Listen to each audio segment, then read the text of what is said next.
Hey guys, I hope all is well. Thank you for joining me for this Truth Talk episode. In today's episode, we'll be doing something a little different. We will be talking about a few people you guys have been requesting I look into. What I found out about these celebrities wouldn't be enough to make an individual video on each person, so instead, I decided to put them all in this video. Now, let's get right into it.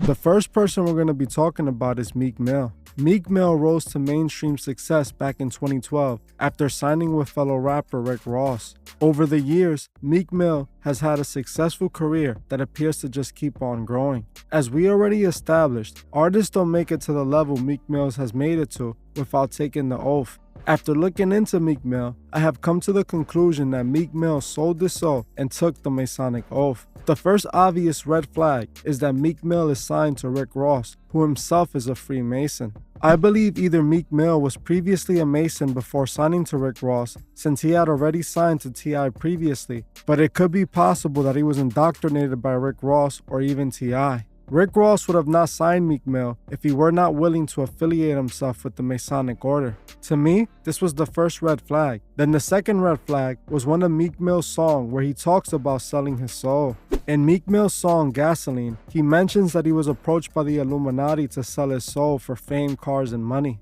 In the song, Meek Mill raps, "Illuminati want my mind, soul, and body. They asked me would I trade it all for a Maserati. I told them nah. He said 100 mil, and I said probably. Plus a Phantom, Panamera, and the Bugatti. We can work a deal. I'll put my mama up on the hill. I'll go to hell and burn it down. They hating every time I turn around. Being cocky, I turned it down. Now it's time to just turn it up. I flame on them and burn them up." Open as day, all the way back in 2010, Meek Mill admits to being approached by the Freemasons to sell his soul by referring to the Illuminati wanting his soul, mind, and body. As I said before on this channel, when we hear these people refer to the Illuminati, they're actually talking about the Freemasons. Meek Mill speaks about the material objects that he desperately wanted and was willing to give his soul for. Just like we often talk about on this channel, Meek Mill is letting the world know that in order to have the world, you must pay the ultimate price. You must sell your soul and agree to serve Lucifer, the very same price all these mainstream artists pay. Meek Mill claims he turned the offer down, but in my opinion, I think he took that offer. Once I heard these lyrics, I knew if I searched hard enough, I can find evidence of Meek Mill showing his Masonic alliance, and I did. On many occasions, we can see Meek, like all the rest of the Masonic puppets, showing the one-eye symbolism openly, letting the world know that he took that offer that they made him. We can see that he even tattooed the Eye of Horus, an Egyptian symbol used by the Masons to represent the all-seeing eye. It is not a coincidence that Meek Mill rapped about joining the Illuminati, then gets signed to Rick Ross, who is an open Freemason. Add this with the countless Masonic imagery he can be seen using, and his new relationship with the billionaire elites of the world. In the past few years, Meek Mill hasn't only been known for his rapping, he has also been known to hang out with some of the most rich and powerful people in the world that rappers usually aren't seen with. Meek Mill's new circle of friends aren't the regular rich rappers we see other rappers hanging out with. They are the elite, and they wouldn't be anywhere near Meek if he weren't aligned with their agenda. Meek Mill, just like many other rappers, rap about the same destructive morals that have destroyed his own people. All we have to do is just look into these artists, and you can see who they truly serve. The next person we're going to be talking about is the artist Frank Ocean. Frank Ocean saw mainstream success after releasing his mega hit song Thinking About You and others like Novocaine. Frank Ocean would eventually join the Odd Future Collective, where he saw even more success alongside of Tyler the Creator. Frank would eventually earn himself a strong cult following and would even win 2 Grammy Awards. Frank Ocean, just like Meek Mill, is another Masonic puppet who sold his soul in order to make it in the industry. Just like Meek Mill, we can find evidence that links Frank Ocean to the Masonic order. The first thing we need to talk about is Frank Ocean joining Odd Future. Before Frank Ocean joined Odd Future in 2010, he was a ghostwriter for artists like Justin Bieber and John Legend. In 2010, he would join Odd Future and then the following year get his own record deal with Def Jam Records. I have done a video on Tyler the Creator and Odd Future long ago, where I spoke about how the whole Odd Future used to openly show satanic imagery on the regular basis. Odd Future was clearly openly pushing the Masonic agenda, and Frank Ocean was a part of that very group. Frank Ocean has a song called Little Demon featuring Skepta, where he and Skepta have some lyrics that I found interesting. In the hook of the song, Frank Ocean sings, "Little demon on my shoulder, that's depending on my mind. Somebody pray, I gotta pray, I got the visions in my mind." In the hook, Frank Ocean is openly admitting that he is being influenced by demonic energy. He talks about having visions in his mind, which seem to be due to the demons on his shoulder. In the last verse of the song, Skepta goes on to rap, "Piece of paper in my mouth, let my demons out to play. Then I buried them in the dirt, cause they were standing in my way. I wasn't welcome in the church, someone that Jesus couldn't save. I'm the real living evil, I spit on the devil's name."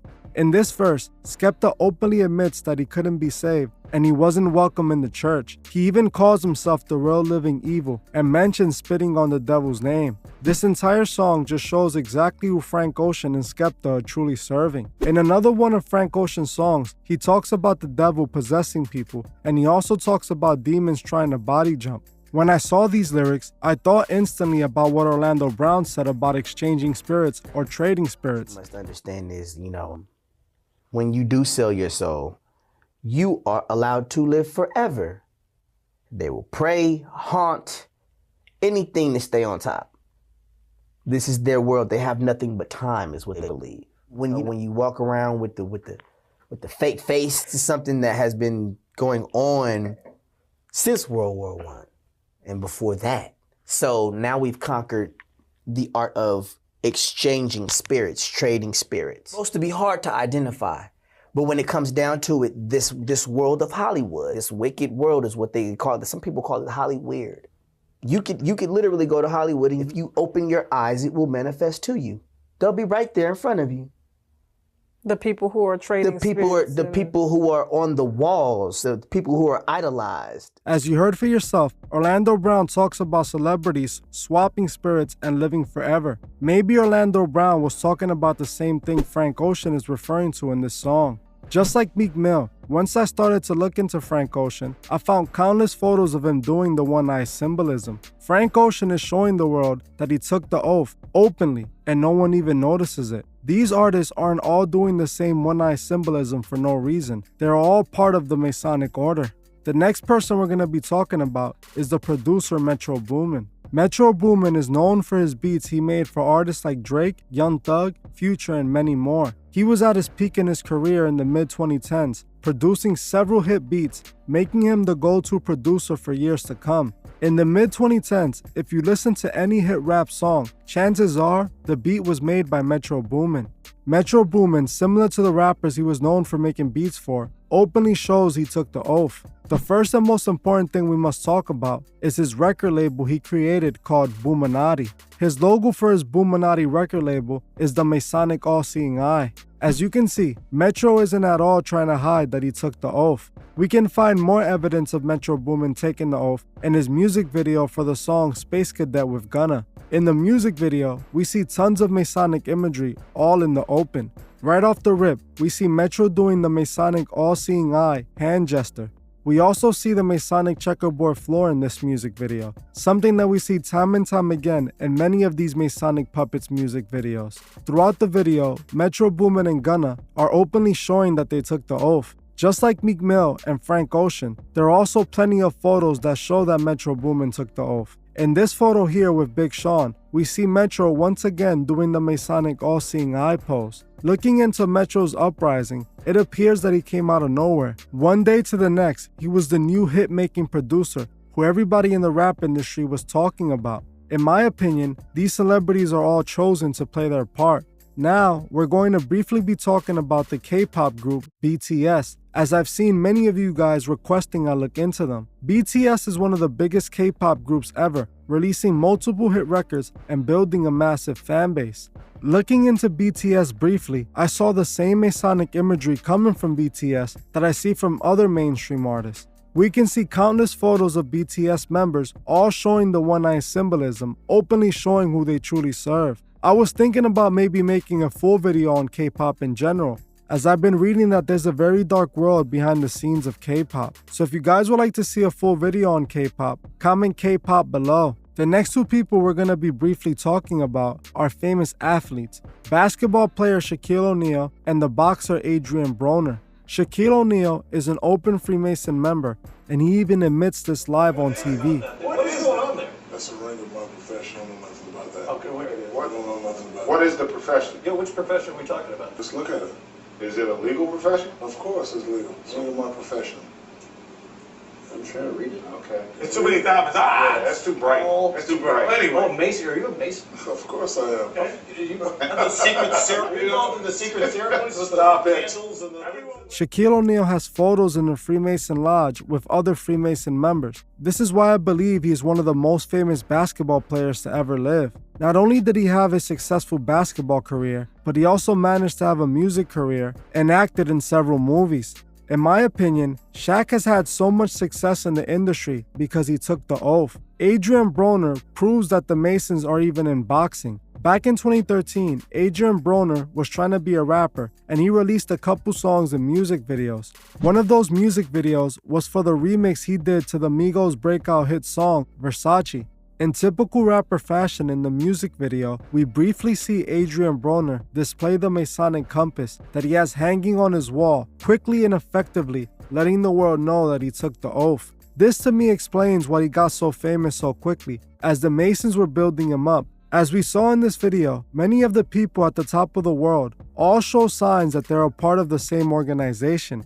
Many people say that the Freemasons have no power, so why are all these people of influence repping the Masonic order? These celebrities are all just puppets being used to manipulate the masses. I hope I was able to cover some of the people you guys asked me to look into. If you guys enjoyed this style of video, where I cover a broad range of people, let me know below. Well, that's it for this video. Thank you all for watching, and I'll see you guys in the next one. I just wanted to give a special shout out to the Truth Movement members. I truly appreciate every single one of you. If you'd like to further support the channel, join the Truth Movement, or you can join me on Patreon where I drop exclusive videos monthly. The link would be in the description. Another way you can further support the channel is by checking out the Truthfist store and seeing if you find anything you like. Every purchase you make helps with the funding of Truth Records. The link to the Truthfist store is also in the description. Also, please leave a comment on your thoughts on this video and on any future topics you would like to see me cover on my channel. If you're new to the channel, make sure you subscribe and hit the bell so you can be notified of future videos. If you like this video, please leave a like as it helps other people find these videos. You can also find me on TikTok and Instagram and follow me there. Thank you all for watching, and I'll see you guys in the next one.